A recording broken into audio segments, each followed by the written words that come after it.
भारतीय विदेश मंत्री एस जयशंकर अपने 2 दिवसीय श्रीलंका दौरे पर कोलंबो पहुंचे हैं। कोलंबो में भारतीय विदेश मंत्री ने श्रीलंका के राष्ट्रपति रानिल विक्रमसिंघे और विदेश मंत्री अली साबरी से मुलाकात की है। एस जयशंकर ने कहा कि भारत विशेष रूप से ऊर्जा, पर्यटन और बुनियादी ढांचे के क्षेत्रों में श्रीलंका की अर्थव्यवस्था में अधिक से अधिक निवेश को प्रोत्साहित करेगा।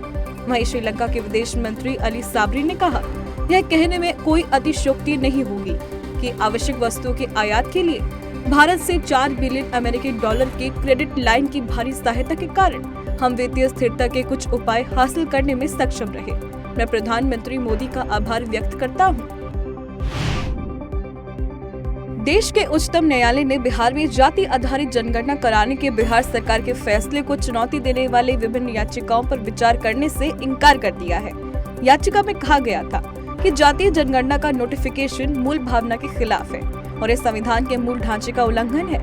याचिका में जातीय जनगणना की अधिसूचना को खारिज करने की मांग की गई थी। बता दें कि बिहार के नीतीश कुमार सरकार ने बीते 6 जून 2022 को जातीय जनगणना की अधिसूचना जारी कर दी थी। बिहार में 7 जनवरी से जाति आधारित सर्वे शुरू हो चुका है। राज्य सरकार ने इस सर्वे को कराने की जिम्मेदारी जनरल एडमिनिस्ट्रेशन डिपार्टमेंट को सौंपी गई है। स्विट्जरलैंड के दावोस में वर्ल्ड इकोनॉमिक फोरम की वार्षिक बैठक में केंद्रीय स्वास्थ्य और परिवहन कल्याण मंत्री मनसुख मंडाविया ने कहा कि देश में आत्मनिर्भर भारत के तहत फार्मा मेडटेक क्षेत्र में अनुसंधान और विकास के साथ नवाचार को बढ़ावा देने के लिए सक्षम इकोसिस्टम बनाया जा रहा है। इसके साथ ही कहा कि हेल्थ टूरिज्म के जरिए दुनिया को बड़े स्तर पर स्वास्थ्य सेवाएं मुहैया कराने के लिए भारत एक मजबूत सक्षम ढांचा बनाने जा रहा है। सरकार हील इन इंडिया पहल के जरिए चिकित्सा पर्यटन को संस्थागत बनाएगी। बता दें कि भारतीय फार्मास्यूटिकल उद्योग वैश्विक फार्मास्यूटिकल उद्योग में एक बड़ी हिस्सेदारी रखता है। भारत दवा उत्पादन के मामले में मात्रा के हिसाब से दुनिया भर में तीसरे नंबर पर है, तो वहीं भारत का फार्मा उद्योग फिलहाल 50 अरब डॉलर का है। इसके 2024 तक 65 अरब डॉलर और 2030 तक 130 अरब डॉलर होने की संभावना है। जीनोम विज्ञान में भारत सीखने की प्रक्रिया में था, लेकिन बीते 2 वर्ष में करीब 3 लाख मरीजों के सैंपल सीक्वेंस करने के बाद भारत अब दुनिया के बाकी देशों को इसके तरीके सिखाने लगा है।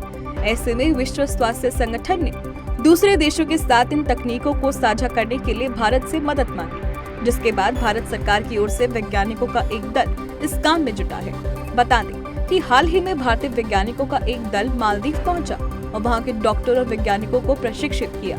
नई दिल्ली स्थित जीनोमिक्स और इंटीग्रेटिव बायोलॉजी के वरिष्ठ वैज्ञानिक डॉक्टर विनोद स्कारिया ने कहा, हमें खुशी है कि भारत अब दूसरे देशों को जीनोम साइंस में प्रशिक्षित कर रहा है।